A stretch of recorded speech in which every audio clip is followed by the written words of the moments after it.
Selamat datang di channel Yayak Vlog. Shogun 110 lansiran tahun 1996 sampai tahun 2000 sering menyabet juara di ajang balap Road pada zamannya. Sahabat otomotif berusaha menganalisa dari sisi permesinan. Shogun 110 adalah tipe mesin high revving engine, mesin kitiran tinggi, khas Suzuki.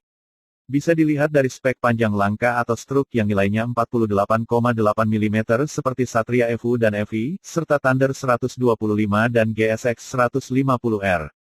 Secara kodrat memang mesin langka pendek mampu dipaksa untuk berputar RPM, revolution per menit, sangat tinggi.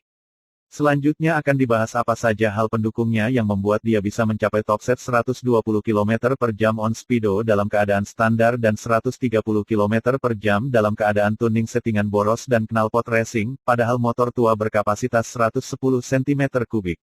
So, setidaknya pembaca bakal bisa menerapkan karakteristik part tersebut di motor kekinian garapan lokal, yang kabarnya udah kena regulasi emisi sehingga tidak segahar motor lansiran akhir tahun 90-an. Berdasarkan informasi yang dikumpulkan ada beberapa faktornya. Pertama, Shogun punya per klep double di setiap klepnya, hal ini memberikan reaksi buka tutup klep yang bagus sehingga kuat di RPM tinggi. Nah, bagi pembaca yang kepingin punya per klep bagus hendaknya cari per dari motor lawas yang double juga, kalau tidak salah Yamaha Krypton, Kawasaki KZ, Honda Tiger pernya ganda. Apalagi Honda Sonic, pergandanya terkenal kuat daya bolak-baliknya. Versi murahnya bisa pakai per klep CS1. Lebih lanjut bisa konsultasi ke bengkel tentang per yang lain yang sekiranya punya track record yang bagus. Dan jangan asal nyomot, tinggi per dan banyaknya ulir tiap motor beda, cari yang cocok. Bisa juga pilih merek racing aftermarket macam merek CLD, TDR, Daytona. Atau beli per tanpa merek produksi dari negara Swedia, bisa dicari melalui online shop. Kedua, Shogun Kebo memakai noken as yang sudah didesain sedemikian rupa untuk mencapai efisiensi volumetrik. Kata forum si lift noken as lebih besar daripada punya Shogun 125. Masih misteri sampai sekarang durasi noken as Shogun Kebo. Porting, lubang nafas. Profil pengatur buka tutup klep pernafasan seperti itu masih didukung lagi dengan porting atau lubang nafas intake X-house, in-X, yang pipih, di tengah seperti leher ular kobra. Seandainya dia 4 valve pasti dipanggil Twin Swirl Combustion Chamber, TSCC. Anggaplah dia Single Swirl Combustion Chamber, SSCC. Itu bikin udara yang masuk bergerak deras dan membentuk pusaran udara, jadi BBM plus udara gampang teraduk, menjadi homogen. Lalu silinder head kubahnya cekung banget, mendekati konsep hemispherical, seperti di mesinnya mobil American Muscle Plymouth Hemi kuda.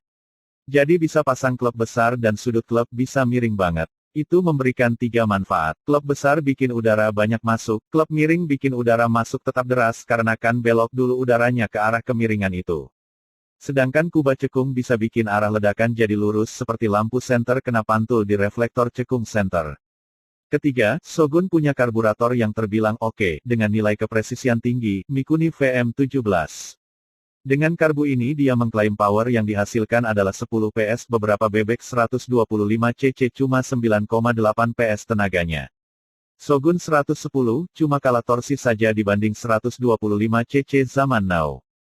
Nah, tapi Shogun Kebo di Vietnam dengan nama Viva 110R ternyata tenaganya 12 PS. Waduh, gokil tenan, Vietnam unggul banyak. Setelah dilihat, karbunya lebih besar, mereka pakai Mikuni VM22, seperti yang dipakai Tornado GS, Satria 120RU, dan RX 100. Terkait main jet MJ, dan pilot jet PJ, Shogun Kebo ukurannya cukup besar dan presisi. Mungkin karena diproduksi akhir 90-an jadi masih Japan yang buat. Jettingnya pun terbilang boros, PJ 17,5, setara Keihin 38, dan MJ 90. Kemudian bisa dibandingkan karburator bebek 125 terbaru ada yang cuma disuplai match ukuran 75. Jadi ukuran suplai BBM Shogun Kebo memang bisa ditiru untuk upgrade motor lain. Hari gini gampang, bisa beli karburator racing Keihin PE, PWK, PWL Mikuni VM Ninja, Mikuni TM, DLL. Tapi sesuaikan venturinya, motor 110 cc efektifnya antara 17 sampai 24 mm, di atas itu mudah terjadi lag power biasanya. Keempat, konon Shogun Kebo punya piston dan klep valve yang terbuat dari material ringan tapi kuat, karena itu banyak diincar mekanik balap. Piston pun lebih tinggi hubungannya dari Shogun 125, alias lebih jenong. Nah, sekarang banyak tuh yang jual piston racing yang jenong. Ada piston merek NPP, TKRJ, Uma Racing, Daytona. Kelima Shogun Kebo punya CDI high limiter, katanya sih bisa dapat 13.000 revolusi per menit. Hal ini membuat mesin bebas bergerak sampai batas kemampuan mesin sendiri. Selain itu timing pengapiannya cukup agresif dan besar voltasenya. Menurut info yang dikumpulkan derajat pengapian 10 derajat BTDC Akeong 1500 rpm dan 29 derajat BTDC Akeong 3,000 sampai 10,000 rpm. Sekian terima kasih.